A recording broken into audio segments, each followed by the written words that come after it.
2,000 years later. Good morning guys. क्या बोलो यार, आज इतना बारिश है। मैं सोच रहा हूँ कैसे घर जाएगा। रेनकोट भी भूल गया और बारिश भी हो रहा है। मैं सोच रहा हूँ कैसे जाएगा।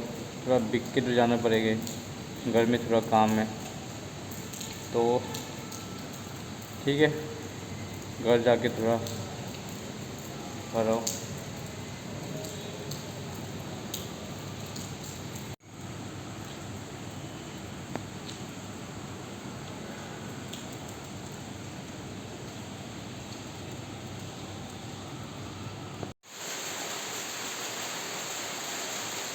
इतना बारिश।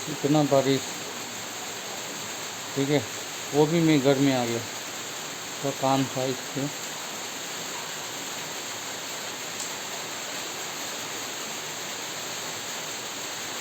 एक हफ्ता एक एक एक एक हफ्ता 10 दिन तो हो गया यार।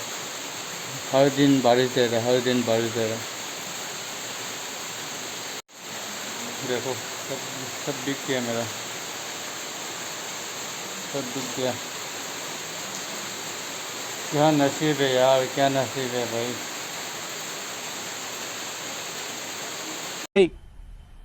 मजा आया। और मैं ये जो मजा है हिंदुस्तान के हर व्यक्ति को देना